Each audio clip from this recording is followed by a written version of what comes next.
Aujourd'hui, nous allons parler du cancer. On va s'adresser à nos femmes, on va s'adresser à nos mamans. C'est le mois d'octobre rose, donc j'ai décidé de parler du cancer aujourd'hui. Maintenant, vous allez me demander pourquoi est-ce que je parle du cancer. Eh bien, je ne l'ai jamais dit ici, mais je suis dans le domaine du biomédical, exceptionnellement dans le domaine de la radiothérapie, c'est-à-dire que dans le traitement du cancer par radiothérapie. Eh bien, qu'est-ce que le cancer? Le cancer, je peux dire de façon simple, c'est une multiplication anarchique de cellules. C'est-à-dire que tous les jours, dans notre organisme, il y a des milliers et des milliers de cellules qui se multiplient de façon anarchique. Mais comme nous avons les bons défenseurs de l'organisme que nous connaissons sous le nom de globules blancs, ces globules blancs-là nous servent de défense. Et c'est ces derniers-là qui luttent afin que ces cellules anarchiques-là ne prennent pas le dessus. Mais il arrive qu'il y a des cellules qui sont un peu bandites et qui arrivent à se multiplier et à vaincre les globules blancs.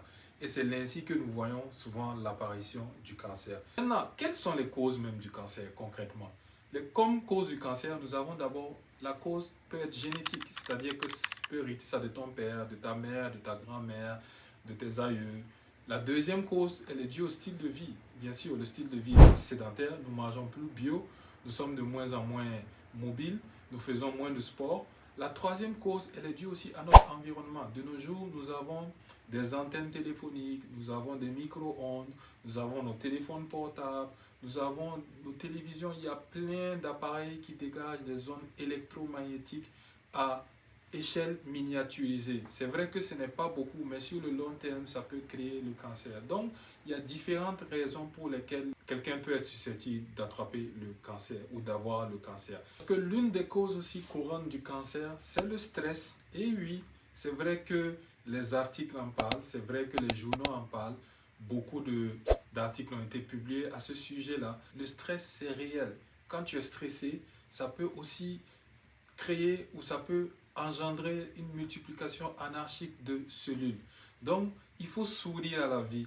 Il faut être en harmonie avec soi-même. Chez nous, en Afrique, on dit que Dieu pourvoira. Donc, laissons Dieu au devant de toutes choses si vous êtes croyant. Si vous n'êtes pas croyant, ce n'est pas bien grave. Souriez à la vie, car le cancer a peur de sourire. J'insiste sur le fait que le cancer est vraiment réel, parce que dans nos pays, beaucoup pensent que le cancer n'est juste une maladie de blanc, comme on le dit chez nous.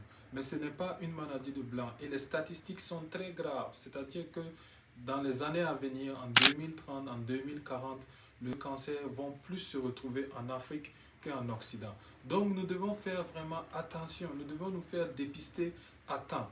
Nous avons perdu beaucoup de proches sans savoir pourquoi. C'est commun en Afrique.